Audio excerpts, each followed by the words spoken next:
కృపా ప్రేమలు తండ్రి చిన్నల దేవాన్ని బంగారు పదాలు కొందనాలు స్తోత్రాలు చెల్లిస్తున్నాం తండ్రి. దేవా యొక్క సాయంత్రం సమయంలో ప్రభావ మీ సన్నిధిలో చేరి స్థుతిస్తున్నాం ప్రభావ కనపరుస్తున్నాం తండ్రి. దేవానికి వేలాది వందనాలు స్తోత్రాలు చెల్లిస్తున్న వారం అంతా కూడా మీరు కాచి కాపాడి భద్రపరిచి సజీవులుగా ఉంచింది నచ్చిన బిడ్డలు దేవ సందేశం జ్ఞాపకం తీసుకుని ప్రభావ కనికరించండి.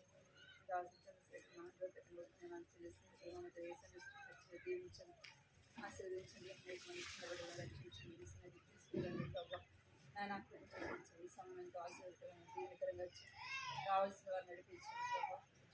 కథ ద్వారా కథ వాక్యం ద్వారా కూడా మీరు మాట్లాడుతున్నామని వందనాలు చెల్లించుకుంటూ యేసుక్రీస్తునామములో స్తుతించి ప్రార్థించాలి వేడుకుంటున్నాను తండ్రి. ఆమేన్.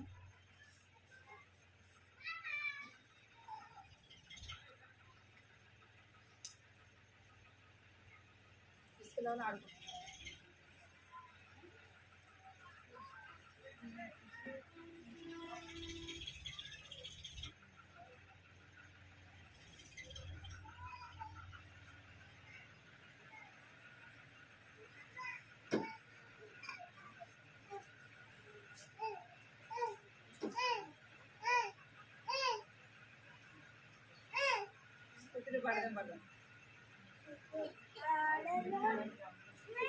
పాడదాం యేసునకు సమస్తమిచ్చిన సృష్టికర్తకు పాడేదం. యేసునకు సమస్తమిచ్చిన సృష్టికర్తకు మరణమును జయించిన యేసు ప్రభువును ఆరాధించి పూజించుము. రారాజు మరణమును జయించిన యేసు ప్రభువును ఆరాధించి పూజించుము. రారాజు వాడేదం యేసు ప్రభువుకు సమస్తమిచ్చిన సృష్టికర్తకు.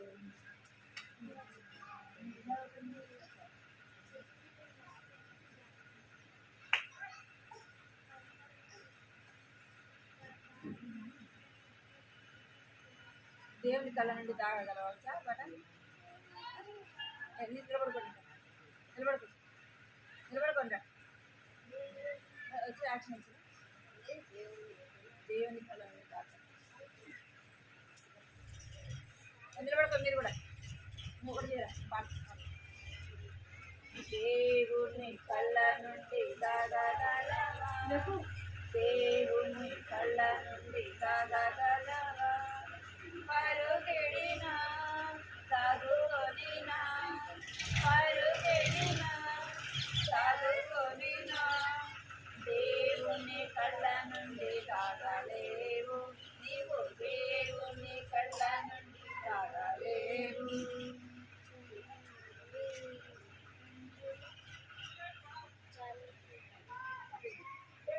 యేసుని యుద్ధకు వస్తావా? యేసుని యుద్ధకు వస్తావా? యేసుని యుద్ధకు వస్తావా? వస్తావా? వస్తావా? యేసుని యుద్ధకు వస్తావా? వస్తావా? వస్తావా?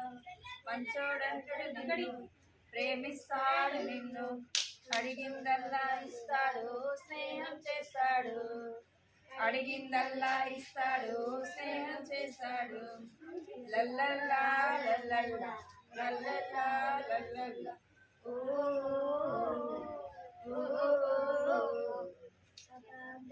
సాతాన్ దగ్గరికి వెళ్తావా? వెళ్తావా? సాతాన్ దగ్గరికి వెళ్తావా? వెళ్తావా? పిచ్చోడంటాడు నిన్ను, వెలువడతాడు నిన్ను,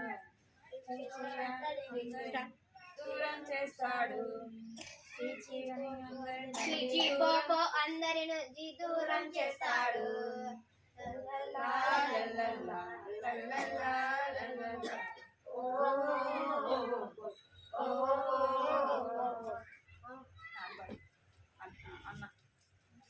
అన్న అన్న యోనా అన్న ఇలా కొంచెం ఇలా కొంచెం అన్న ఇలా కొంచెం చేప కడుపులోకి వెళ్ళిన చేప కడుపులోకి వెళ్ళిన కారణాన్ని చెప్ప. వినుర తమ్ముడ వినుము, వినుర చెల్లెల వినుము, వినుర తమ్ముడ వినుము, వినుర చెల్లెల వినుము. దేవుడాజ్ఞ ధిక్కరించి వెళ్ళినందున చిక్కుల పడ్డాను పడ్డాను పడ్డాను. చేప కడుపులో చిక్కుకొని పోయాను, చిక్కుల పడ్డాను పడ్డాను పడ్డాను. చేప కడుపులో చిక్కుకొని పోయాను.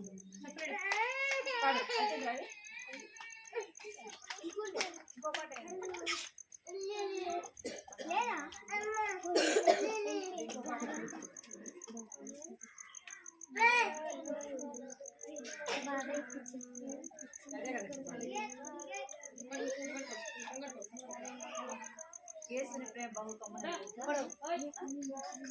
కాదా పాడలేదు పాడలేదు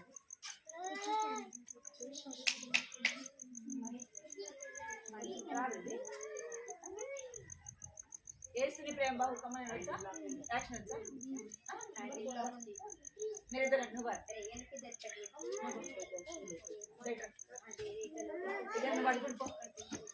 బండితో ఏం పని రోజులే గుడ్డి లేదా దానికి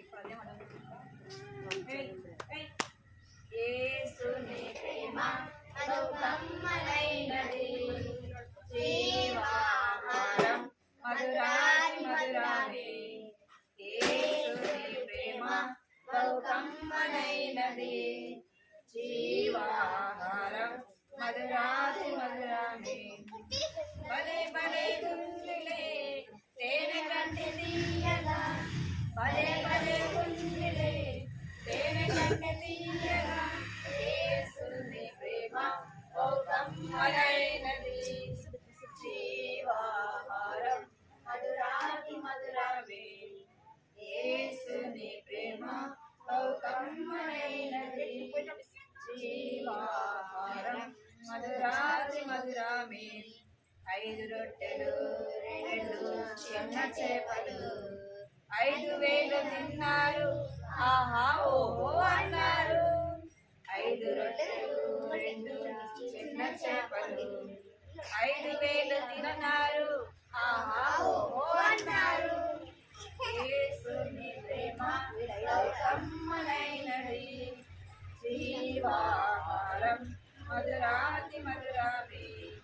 యేసుని ప్రేమ బహు కమ్మనైనది, జీవాహారం మధురాతి మధురామే. కానా పెట్టెలో నీళ్ళని మార్చాడు, ద్రాక్షారసమును తాగి ఆహా ఓహో అన్నారు. కానా పెళ్ళిలో నీళ్ళను మార్చాడు, ద్రాక్షారసమును తాగి ఆహా ఓహో అన్నారు.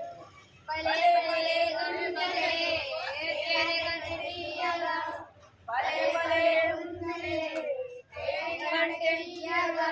యేసుని ప్రేమ బహు కమ్మనైనది, జీవాహారం మధురాతి మధురమే. యేసుని ప్రేమ బహు కమ్మనైనది, జీవాహారం మధురాతి మధురమే.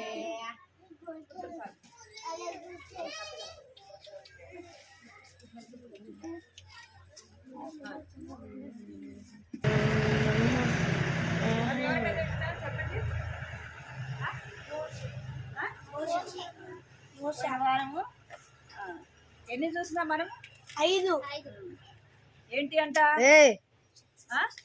దేవుడు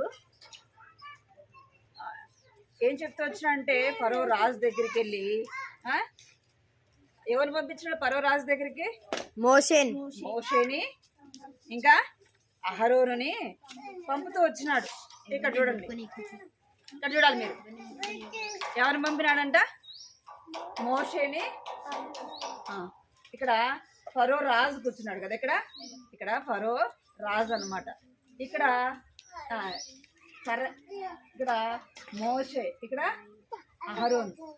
వీరిని ఎవరి దగ్గర పంపినాడంట అంటే ఇక్కడ ఫోన్ పడేస్తాడు.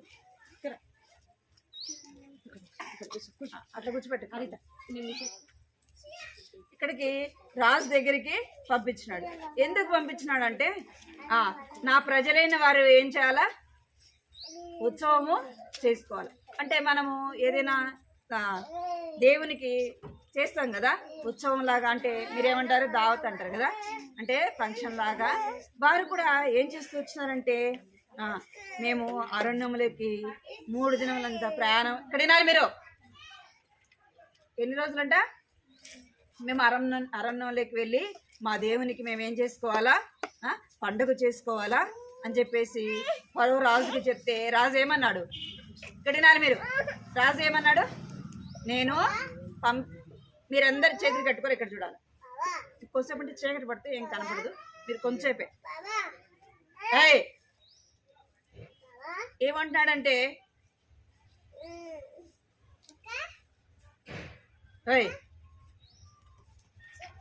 కర్ర తీసుకురా బిట్టు, కర్ర తీసుకురా, చిన్నది తీసుకురా.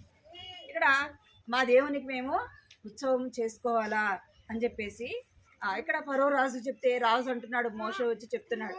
మోషే చెప్తే రాజు ఏమంటున్నాడంటే నేను మిమ్మల్ని పంపిను, మిమ్మల్ని నేను పంపించిన అనుకో మళ్ళీ మీరు రాకపోతే ఇక్కడ రాలి, మళ్ళీ మీరు రాకపోతే ఎవరు పనులు చేస్తారు? మా ఇంట్లో ఎవరు పనులు చేస్తారు? మా పశువులు ఎవరు కాస్తారు? ఇంకా గొర్రెలు ఎవరు కాస్తారు అని చెప్పేసి చెప్తున్నాడు అనమాట. నేను పంపియను అని చెప్తున్నాను. నేను పంపియను అని చెప్పగానే దేవుడు ఏం పంపించినాడంట అంటే తెగుళ్ళు పంపించు. మొట్టమొదటిది ఏం చెప్తారా? మొట్టమొదటి తెగులు ఏంది? నీళ్ళని రక్తంగా మార్చాడు, కర్రని పాముగా మార్చాడు. చెప్పాలి. మిడతలు, కప్పలు. ఇక్కడ చూడండి, ఇక్కడ చూడాలి మీరు. ఫస్ట్ది ఏంటంటే నీళ్ళని ఎలాగ మారిపోయినాయి? నీళ్ళు ఆ యొక్క ఐగుప్తు దేశంలో చెరువులు అన్నీ ఎలాగైపోయినాయి కనపడుతుంది. విలేం అంత అవుతుంది. ఏమైపోయిందంట? నీళ్ళని రక్తంలాగా మార్చినాడు. ఇక్కడ ఏం పంపించినాడంటే రెండోది ఎవరు చెప్తారు? కర్రను ఏం పంపించాడంట? కప్పల్ని పంపించినాడు. ఏం పంపించినాడు? కప్పలని పంపించినాడు. రెండోది ఏంటంట? కప్పలు. ఇంకొకటి పేలు. మూడోది ఏంది? పేలు. ఇంకా నాలుగోది ఏంటంటే ఈగలు పంపించినాడు. అర్థమైందా? అంటే మనకు ఒక దోమ కొడితే ఏమైపోతుంది? అంత దద్దులు వచ్చేస్తాయి కదా. ఇక్కడ చూడండి, మూడోది. నాలుగోది అనమాట. ఇది ఐదోది ఏం పంపించినాడంటే తెగులు. ఏం పంపించినాడంటే ఆ ఐగుప్తు దేశంలో ఉన్న ఒంటెలు, బర్రెలు, ఇంకా గొర్రెలు ఏవైతే ఉన్నాయో అవన్నీ కూడా ఏమైపోయినాయంట? చనిపోయినాయి. ఇది ఏదన్నా జరిగి ఇవన్నీ చనిపోయేలోపు ఏం చెప్తున్నాడంటే ఈ ఫరో రాజు చెప్పాడు. మోషేని పిలిపించి ఇక్కడ వినాలి మీరు, ఇక్కడ చూడాలా, చూడరా మీరు వద్దా? ఏం చెప్తున్నాడు? సరే మీరందరూ కూడా వెళ్ళేసి మీ దేవునికి ఉత్సవం చేసుకొని రండి అని చెప్తున్నాడు. అనగానే సరే మీరు వెళ్ళి మీ దేవునికి ప్రార్థన చెయ్యి, ఇవి తీసే అనగానే మోషే ఏం చేస్తున్నాడంటే మోకరించి ప్రార్థన చేస్తే ఏమైపోయినాయంట? దోమలన్నీ పోయినాయి. ఇంకేమైపోయినాయి? పేలు పోయినాయి. ఇంకేమైపోయినాయి? నీళ్లు మంచిగా మారిపోయినాయి. అట్లా చేసినప్పుడల్లా ఏం చెప్తున్నాడంటే తనకు నష్టం కలిగినప్పుడేమో నేను పంపిస్తా అంటున్నాడు. మళ్ళీ అన్ని బాగా అయిపోగానే ఏమంటున్నాడు? నేను పంపియను అంటున్నాడు. ఇక్కడ చూడండి, ఆరోది ఏమైందంటే మొత్తం వాళ్ళకి అన్ని దద్దులుగా ఒళ్ళంతా చర్మం అంతా కూడా ఏమైపోయింది? ఐగుప్తులో ఉన్న వారికే, ఇశ్రాయేలు దేవుని ప్రజలకు కాదు, ఎవరైతే దేవుని నమ్మని వారో ఐగుప్తుల ప్రజలకి ఇలా జరుగుతుంది అన్నమాట. ఏడోది ఏం జరిగిందంటే ఇక్కడ దేవుడు ఏం కురిపిస్తున్నాడంటే పైనుంచి వడగళ్ళు పడుతున్నాయి. ఏం పడుతున్నాయి? వడగళ్ళు పెద్ద పెద్దవి. మెరుపులు అవన్నీ కూడా పడతా ఉంటే ఎన్నో జంతువులు చచ్చిపోయినాయంట. చాలా నష్టం కలిగింది. అప్పుడేమన్నాడంటే ఫరో రాజు, ఇది ఒక్కసారి నన్ను క్షమించు, ఏమన్నాడు, మెల్ల మీ దేవునికి వెళ్ళి నువ్వు ప్రార్థన చెయ్యి అని చెప్పేసి చెప్తూ వచ్చినాడు. అనగానే మోషే ఏం చేస్తున్నాడంటే మోకరించి ప్రార్థన చేస్తున్నాడు, ప్రవ్వా ఇవి తీసివే ప్రవ్వా అని ప్రార్థన చేయగానే దేవుడు ఏం చేస్తున్నాడు, మోషే ప్రార్థన ఆలకించి బాగు చేస్తూ వచ్చినాడు. మళ్ళీ ఏమైపోయింది ఇక్కడ చూడాలి మీరు, ఫరో హృదయము కఠినమైపోయింది. అయ్యే నేను మిమ్మల్ని పంపిను, నాకు పనిచేసే వాళ్ళు కావాలి అని చెప్పేసి తన హృదయాన్ని కఠినపరుచుకున్నాడు. ఇక్కడ ఏమని చెప్పండి, ఎనిమిదవది అంటే మిడతలు తెలుసా మీకు? మిడతలు తెలుసు కదా, ఏమైపోతాయి చేస్తే పంట ఏముండదు. అర్థమైందా మీకు? ఇప్పుడు మొక్కజొన్న వేసారనుకోండి, ఇంకా ఏదైనా తినే ఇవి వేసారనుకోండి, ఏం చేస్తాయి అవన్నీ ఎంతో పంటని నష్టం చేస్తాయి. అట్లాగా మిడతలను పంపించినాడు. అన్నీ మొత్తము అసలు ఏం కనపడకుండా మొత్తం అన్నీ ఏమన్నాయంట, మిడతలే ఉంటూ వచ్చినాయి అనమాట. ఆ మిడతలన్నీ వాళ్ళకి ఎక్కడ కూడా కొంచెం కూడా చోటు లేకుండా ఆ మిడతలన్నీ వాళ్ళ ఊర్లో అన్నీ ఇక్కడ చూడండి ఏమైపోయింది. అసలుకి మన వర్షం వచ్చినప్పుడు ఎట్టుంటాయి ఇవి? ఇవి చూస్తే మనము చూడండి, వాళ్ళకి అసలుకి కళ్ళు ఆర్చడానికి, వాళ్ళు తినటానికి లేదు, వాళ్ళు పడుకోవటానికి లేదు, వాళ్ళ ఇళ్లల్లో వాళ్ళ ఊర్లో మొత్తం అంతా ఇక్కడ చూడాలి, ఐగుప్తు దేశంలో ఇలాగా నింపబడుతూ వచ్చిందనమాట. నింపబడంగానే ఆ యొక్క ఫరో రాజు అంటున్నాడు, ఇదొక్కసారికి మా కొరకు నువ్వు ప్రార్థన చెయ్యి, నేను మిమ్మల్ని రేపు ఉదయాన్నే పంపిస్తా అని చెప్తాడు. అనగానే మళ్ళా మోషే వెళ్ళి ప్రార్థన చేస్తాడు. మళ్ళా తన హృదయం ఏమైపోతుంది, కఠినంగా చేపడుతుంది. మళ్ళీ రేపు ఉదయం వెళ్ళి అడగంగానే లేదు నేను మిమ్మల్ని పంపిను, మీ ప్రజలను పంపిను అంటాడు. అనగానే మళ్ళా మోషే దేవుని దగ్గరికి వచ్చి ప్రార్థన చేశాడు, ప్రవ్వా నువ్వే సహాయం చేయి ప్రభా అని ప్రార్థన చేసి ఇక్కడ ఏముంది 9వది, చీకటి అంటే మామూలు చీకటి కాదు. ఎలాంటి చీకటి అంటే ఇక్కడ మనం కూర్చుంటే అక్కడ ఉన్న వస్తువు కూడా కనపడదు. మనం కొన్నిసార్లు ఇప్పుడు ఇంట్లో ఉందనుకోండి, అక్కడ కొంచెం వెళ్తుంది కదా, కొంచెమన్నా కనబడుతుంది. ఈ చీకటి అలాంటిది కాదు, భయంకరమైన చీకటి. ఎవరు ఎక్కడున్నారో తెలీదు, ఎక్కడ ఏముందో తెలీదు, అలాంటి చీకటి అనమాట. ఐగుప్తు దేశం అంతా కూడా ఏముంది, చీకటితో నింపబడింది. అయితే ఎవరికి వెళ్తుందంటే ఇశ్రాయేలు ప్రజలకు మాత్రమే. వారు నివసించే స్థలంలో ఏముంది, వెలుతురు ఉంది. ఐగుప్తు దేశంలో ఏముంది, అంత చీకటి. వాళ్ళు తినటానికి లేదు, వారు ఏం చేసుకోవడానికి, ఏ పని చేసుకోవడానికి కూడా ఏ మాత్రం కూడా లేదన్నమాట. అప్పుడు మళ్ళా చూడండి, ఇక్కడ ఏముందో కూడా కొంచెం కూడా లైట్ లేదు, కొంచెం కూడా లైటు లేదు. అంత భయంకరమైన చీకటి అన్నమాట. ఇది ఎన్నోది, 9వది.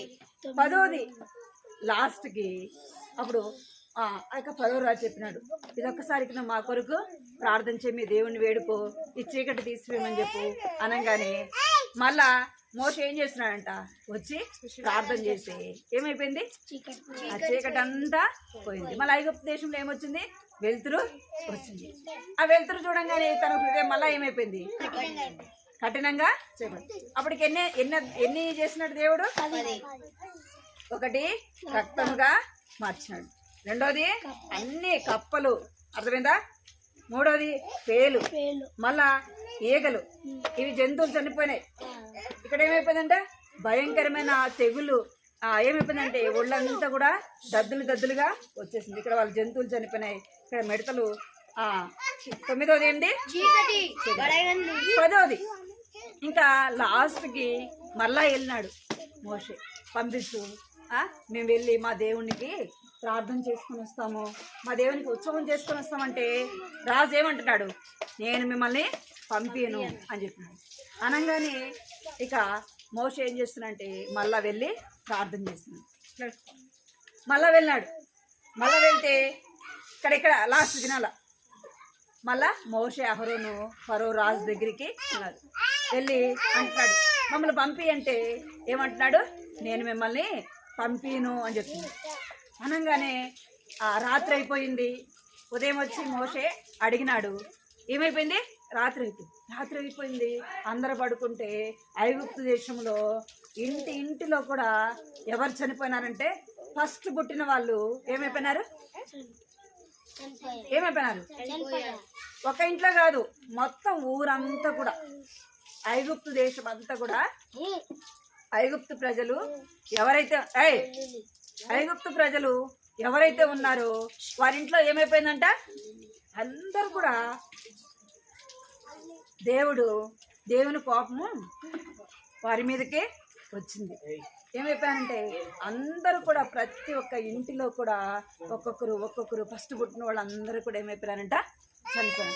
అది చూడంగానే అందరూ ఏడుస్తున్నారంట. ఆ ఇంట్లో అంటే మొత్తం అంతా ఏమైనా పడుతుంది, అంతా కూడా రోదన, ఎంతో దుఃఖము, బాధ, వేదన, వాళ్ళందరూ ఏడుస్తా ఉన్నారు. అప్పుడు ఫరో రాజకుమారుడు కూడా చనిపోయినాడు. ఎవరు? రాజు పుట్టిన కుమారుడు కూడా, మొదటి కుమారుడు ఏమైపోయాడంట? అప్పుడు రాజుకి ఏమొచ్చింది? భయము వచ్చింది. అమ్మో, ఇలా దేవుడు చాలా గొప్పడు, వీళ్ళని నేను పంపిలేదనుకో ఏమైపోతా? నన్ను కూడా దేవుడు తీసేస్తాడు. వీళ్ళు నమ్మిన దేవుడు చాలా గొప్పోడు. నేను ఇంకా నా హృదయాన్ని కఠినపరుచుకున్నాను అనుకో, నేను నష్టపోతా, నా ప్రజలు నష్టపోతారు అని చెప్పేసి తన హృదయంలో ఏమొచ్చిందంట? భయము వచ్చింది. అర్థమైందా? మరి దేవుని మాట నీవైనా నేనైనా దేవుని మాట వినలేదనుకోండి, ఏం చేస్తాడు దేవుడు? మనలను కూడా కఠినంగా, ఇప్పుడు మమ్మీ డాడీ మాట వినలేదనుకోండి, ఏం చేస్తారు? ఇక్కడ వినాలి, ఒక్కసారి చెప్తారు కదా ఏదైనా, ఇంకొకసారి నువ్వు ఇలాంటి తప్పు చేసినావు అనుకో ఏముంటుంది నీకు? ఫస్ట్ సారి ఏదో ఒకసారి తెలుసో తెలియదులని వదిలేస్తారు. మూడోసారి వదిలేస్తారా? ఏం చేస్తారు? మూడోసారి బాగా బెల్ట్ తీసుకొని ఏం చేస్తారు? బెల్ట్ తీసుకొని మంచిగా చేస్తారు కదా, ఇంకొకసారి ఇట్లా చేయొద్దు అని అంటే దండిస్తారు అన్నమాట, శిక్షిస్తారు. ఇక్కడ ఫరో రాజు కూడా దేవుడు ఏం చేస్తున్నాడు? దేవుని శిక్షకి వారు ఎంతో 10 తెగుళ్ళు వారి మీదకి వస్తూ వచ్చినాయన్నమాట. మనం కూడా ఎవరి మాట వినాలి? ఎక్కడ చూడాలి? ఎవరి మాట వినాలి? దేవుని మాట వినాలి. దేవుని మాటకు విధేయత చూపించాలి. అర్థమైందా? ఇక్కడ వినండి, మీరేం చేస్తున్నారు? ఏం చేస్తున్నారు చెప్పు? ఏమేమో చేస్తున్నారు మీరు కదా. ఫరో రాజులాగా నీ హృదయం కఠినంగా ఉంది కదా, రోజు విని ఈ ఆంటీ చెప్తానే ఉంటుందిలే అని ఏమవుతుంది? అలాగా దేవుని మాటలు చెప్తా ఉన్నప్పుడు నిర్లక్ష్యంగా ఉండకూడదు. ఏం చేయాలా? దేవుని మాటలు చెప్తున్నప్పుడు వినాల. అర్థమైందా? దేవుని మాట వింటే ఏమొస్తుంది? దేవుని మాట వినకపోతే శిక్ష వస్తుంది. దేవుని మాట వింటే ఆశీర్వాదము వస్తుంది.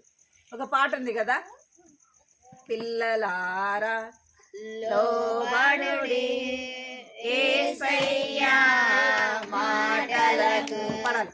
పిల్లలారా లోబడుడి యేసయ్యా మాటలకు, చెప్పినట్టు చేయుట దేవునికి ఇష్టం, లోబడకుండుట నీకే నష్టం. చెప్పినట్టు చేయుట దేవునికి ఇష్టం, లోబడకుండుట నీకే నష్టం. పిల్లలారా లోబడుడి యేసయ్యా మాటలకు. ఏం చేయాలా? ఏం చేయాలి? మనము దేవుని మాటలకు లోబడ. అప్పుడే దేవుడు నన్ను ఏం చేస్తాడంట? ఆశీర్వదిస్తాడు. మనం దేవుని మాట వినకపోతే ఏముంటదంట? మనమే నష్టపోతాం. అర్థమైందా? కంటితోకే పలకండి. అయినను మునుపు దూరస్థులమైన మీరు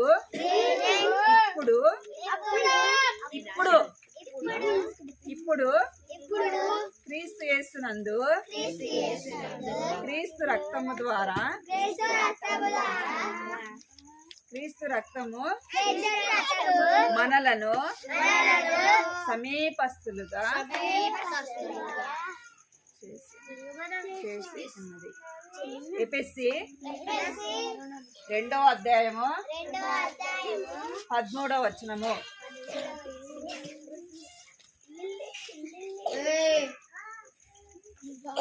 ఎఫెసీ పలకండి. ఎఫెసీ 2వ అధ్యాయము 13వ వచనము.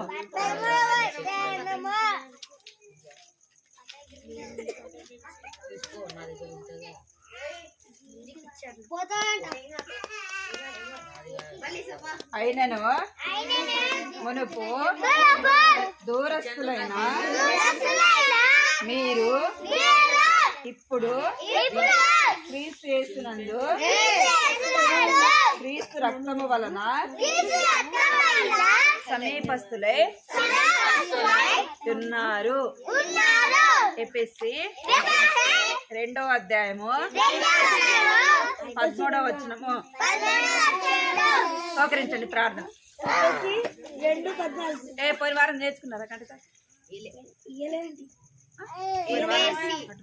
సరే మోకరించండి ప్రార్థన. మోకరించండి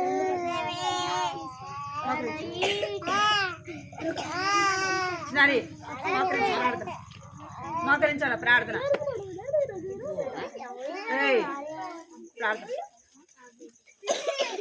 ప్రార్థన బిట్టు మోకరించాలి. కృపా ప్రేమ గల తండ్రి, జయంగల దేవాన్ని బంగారు బాధలకు వందనాలు స్తోత్రాలు చెల్లిస్తున్నాను తండ్రి. దేవా ఇంతవరకు కూడా ప్రభా మీరు సహాయపడుతున్నారు. మీకు ఎంతో వందనాలు స్తోత్రాలు చెల్లిస్తున్నాను తండ్రి. పాడే పాటలు సహాయం చేస్తూ వచ్చినారు. కథ ద్వారా కూడా చిన్న బిడ్డలతో మీరు మాట్లాడుతూ వచ్చినారు ప్రభా. నీకు ఎంతో వందనాలు చెల్లిస్తున్నారు. ఏదైతే వింటూ వచ్చినారు వారి హృదయాలు భద్రపరచుకుంటూ సహాయించండి ప్రభా. కనికరించండి, కృప చూపించమని దేవానికి ఎంతో వందనాలు స్తోత్రాలు చెల్లిస్తున్నాను తండ్రి. దేవా ఏదైతే వింటూ వచ్చినారో వారి హృదయాలు భద్రపరచుకుంటూ సహాయించండి ప్రభా. కనికరించండి. నేను ఆనాడు ప్రభా నచ్చండి దేవా ఇశ్రాయేలు ఫరో రాజు ప్రభా నచ్చండి దేవా. నాన్న దేవుని మాట చెప్పినప్పుడు వినలేదు ప్రభా నచ్చండి దేవా. నాన్న తండ్రి దేవా అందుకే మరి ఆ యొక్క తెగుళ్ళు మరి చూసి వచ్చినారు ప్రభా నచ్చండి దేవా. నాన్న వారు ఎంతో నష్టపోతూ వచ్చినారు ప్రభా నచ్చండి. అయినప్పటికీ నీ ప్రభా మీ బిడ్డలైన వారి ఎడల మీరు కృప చూపించే దేవుడు అయినందుకే మీకు వందనాలు చెల్లిస్తున్నారు తండ్రి. అలాంటి ఇశ్రాయేలు ప్రజలను మీరు కాపాడుతూ వచ్చినారు, భద్రపరుస్తూ వచ్చినారు ప్రభా. వారిని విడిపించడానికి నడిపించడానికి ఇష్టపడిన గొప్ప దేవుడు అయినందుకే మీకు వందనాలు స్తోత్రాలు చెల్లిస్తున్నాను తండ్రి. దేవా పిల్లలారా ఆ యేసే మాటకు లోబడని సెలవిస్తున్నారు ప్రభా. నాయన తండ్రి దేవా అలాగూ తండ్రి మీ మాట విని మీకు లోబడేవారుగా, మీ మాట వినేవారుగా, మీకు విధేయులుగా వారు ఉండటానికి సహాయించండి, కృప చూపించండి. చిన్న బిడ్డలు మీరు దీవించి ఆశీర్వదించమని సన్నిధిలో ప్రార్థిస్తున్నాను తండ్రి. దేవా మునుపు దూరస్తులైన మీరు ఇప్పుడు క్రీస్తు చేసినందుకు సమీపస్తులైనారని సెలవిస్తున్నారు ప్రభా నా తండ్రి. దేవా నాయన దూరస్తులమైన మమ్మ ప్రభా నా తండ్రి క్రీస్తు యేసులో ప్రభా మమ్మ సమీపస్తులుగా చేస్తూ వచ్చిన విధానాన్ని బట్టి మీకు వందనాలు స్తోత్రాలు చెల్లించుకుంటూ ఈ సమయం ప్రభా మీరు ఇచ్చినందుకే స్తుతిస్తూ గణపరిస్తుంది. ఎవరైతే ఈ దినం రాలేకపోతే వచ్చినారో వారిని జ్ఞాపకం చేసుకొని సహాయపడమని మీకు వందనాలు చెల్లించుకుంటూ ఈ కుటుంబాన్ని కూడా చంద్రశేఖర్ అక్కడ బిడ్డలు దీవించండి, ఆశీర్వదించండి. ఈ కుటుంబంలో జరిగిన పరిచయం మీరే నీరు కట్టి ఫలింపచేయమని అనేక మంది చిన్న బిడ్డలు సమకూర్చమని వీరికి రక్షణ ఇచ్చండి ప్రభా. మారు మనసుతో ఇచ్చండి తండ్రి. దేవా నా కృప చూపించండి. ఇలాంటి వారిదే పరలోక రాజ్యం అని సెలవిస్తున్నారు ప్రభా. నా కృప చూపించండి. మారు మనసు పొంది చిన్న బిడ్డలంటి వారు కావాలని సెలవిస్తున్నారు ప్రభా. ఈ చిన్న బిడ్డలు మీరు ఆశీర్వదించండి, దీవించమని. ఎవరైతే అనారోగ్యంతో ఉన్నారో వారిని స్వస్థపరిచి మంచి ఆరోగ్యత నింపమని మీకు వందనాలు చెల్లించుకుంటూ యేసుక్రీస్తు పరిశుద్ధమైన ఘనమైన నామములతో స్తుతించి ప్రార్థించి అడిగి పెడుకుంటున్నాను తండ్రి. ఆమేన్.